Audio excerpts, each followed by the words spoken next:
Bail under NDPS Act, 1985.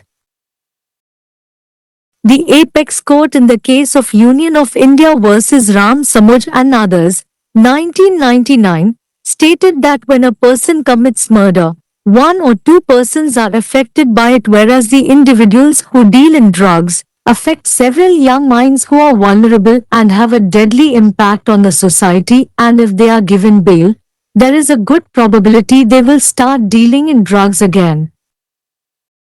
Section 37 establishes stringent criteria for the granting of bail.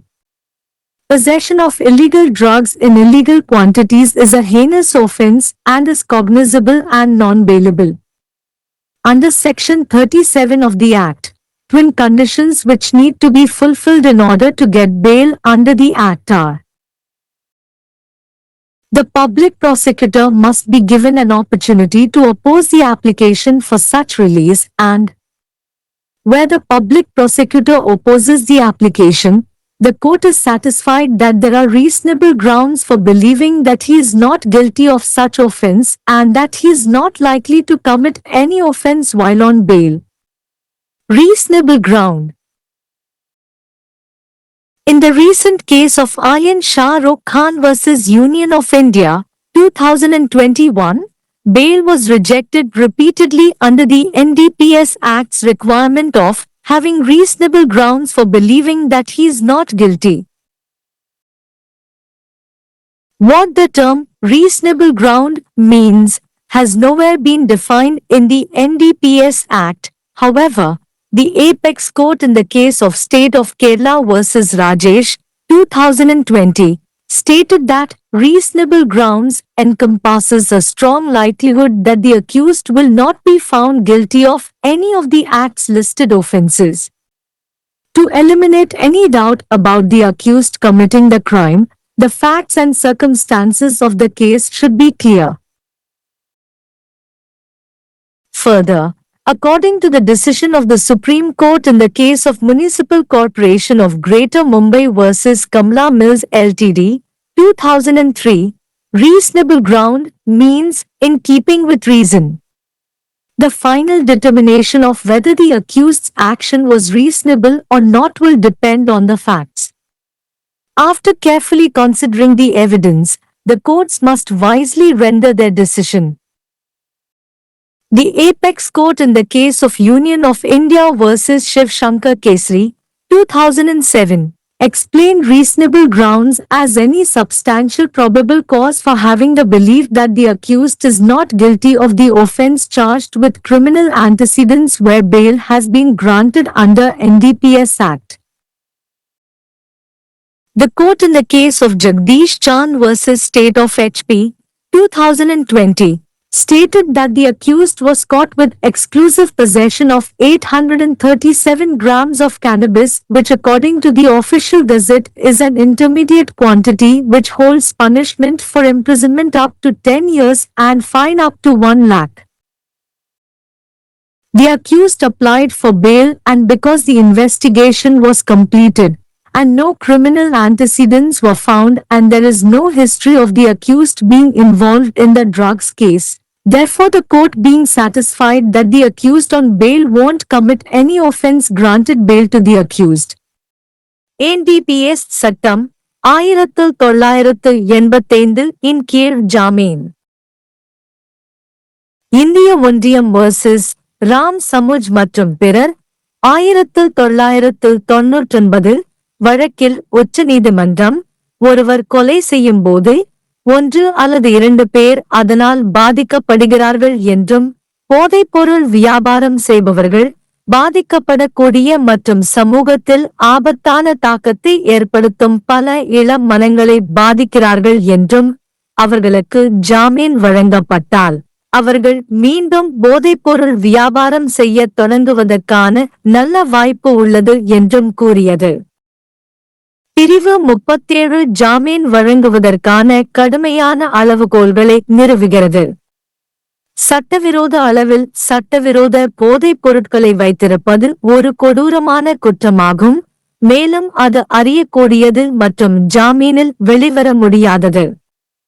சட்டத்தின் பிரிவு 37 இன் கீழ் சட்டத்தின் கீழ் ஜாமீன் பெறுவதற்கு பூர்த்தி செய்யப்பட வேண்டிய இரட்டை நிபந்தனைகள் பின்வருமாறு.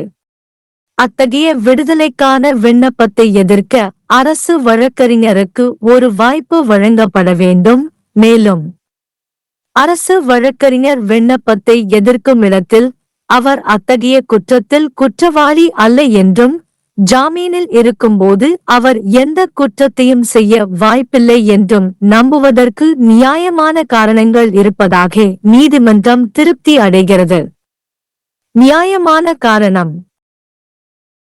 சமீபத்திய ஆர்யன் ஷாருக் கான் வர்சஸ் இந்திய யூனியன் ஆப் இந்தியா 2021 வழக்கில் என்டிபிஎஸ் சட்டத்தின் அவர் குற்றவாளி அல்ல என்று நம்புவதற்கு நியாயமான காரணங்கள் இருக்க வேண்டும் என்ற தேவையின் கீழ் ஜாமீன் மீண்டும் மீண்டும் நிராகரிக்கப்பட்டது.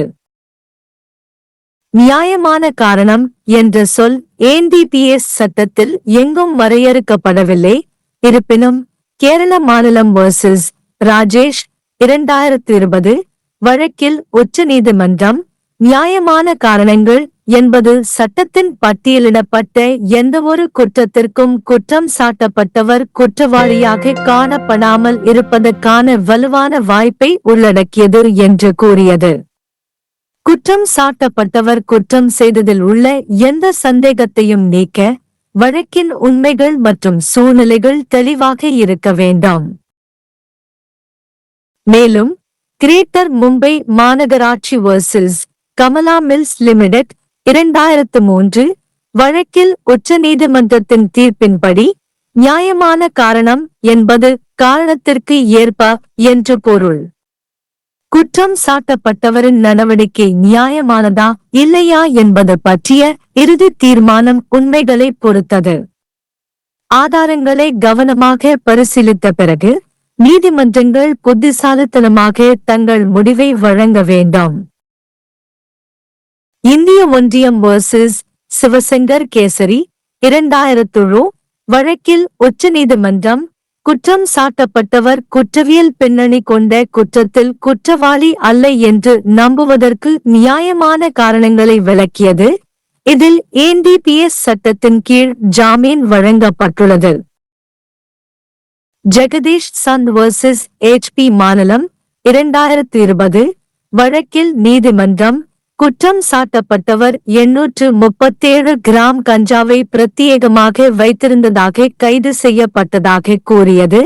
இது அதிகாரப்பூர்வ வர்த்தமானியின்படி 10 ஆண்டுகள் வரை சிறை தண்டனை மற்றும் 1 லட்சம் வரை அபராதம் விதிக்கக்கூடிய ஒரு இடைநிலை அளவு. குற்றம் சாட்டப்பட்டவர் ஜாமீன் கோரி விண்ணப்பித்தார். விசாரணை நிறைவடைந்ததாலும் குற்றவியல் பின்னணி எதுவும் கண்டறியப்படாததாலும் போதைப்பொருள் வழக்கில் குற்றம் சாட்டப்பட்டவர் ஈடுபட்டதாக வரலாறு இல்லாததாலும் ஜாமீனில் உள்ள குற்றம் சாட்டப்பட்டவர் எந்த குற்றத்தையும் செய்ய மாட்டார் என்று நீதிமன்றம் திருப்தி அடைந்துள்ளது. एनडीपीएस अधिनियम 1985 के तहत जमानत।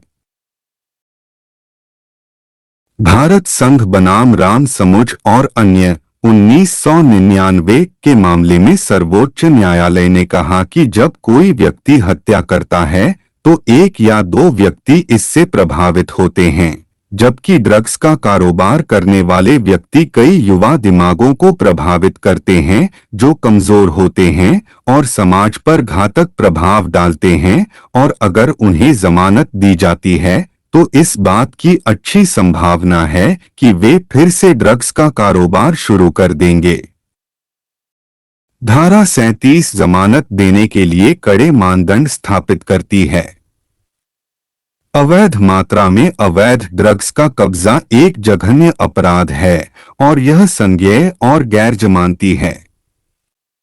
अधिनियम की धारा 37 के तहत जमानत पाने के लिए 2 शर्तें पूरी होनी चाहिए। सरकारी अभियोजक को ऐसी रिहाई के लिए आवेदन का विरोध करने का अवसर दिया जाना चाहिए, और जहां सरकारी अभियोजक आवेदन का विरोध करता है अदालत को यह विश्वास हो जाता है कि यह मानने के लिए उचित आधार हैं कि वह ऐसे अपराध का दोषी नहीं है और जमानत पर रहते हुए उसके द्वारा कोई अपराध करने की संभावना नहीं है। उचित आधार।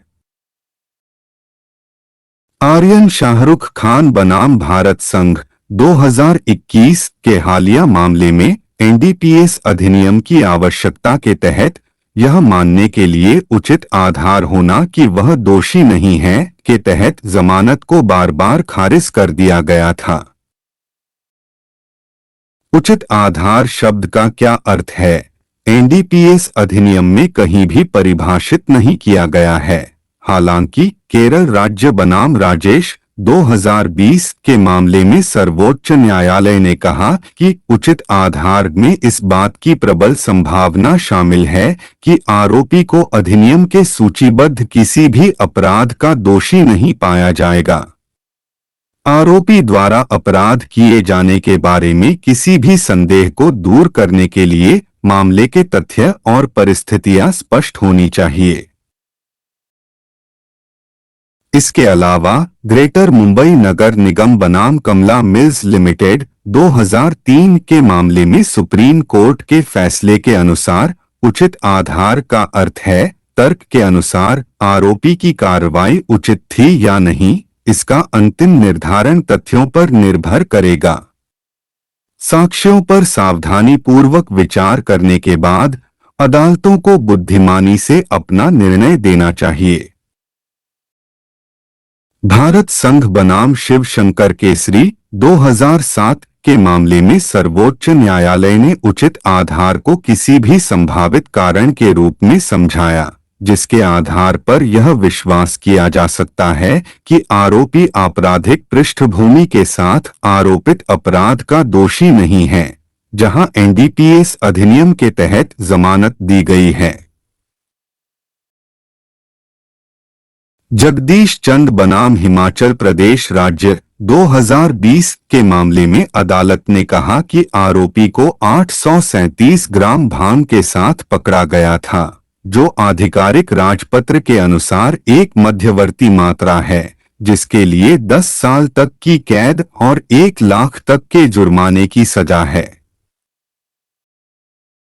आरोपी ने जमानत के लिए आवेदन किया और चूंकि जांच पूरी हो चुकी थी तथा कोई आपराधिक पृष्ठभूमि नहीं पाई गई थी और आरोपी का ड्रग्स मामले में शामिल होने का कोई इतिहास नहीं है, इसलिए अदालत इस बात से संतुष्ट थी कि जमानत पर आरोपी कोई अपराध नहीं करेगा।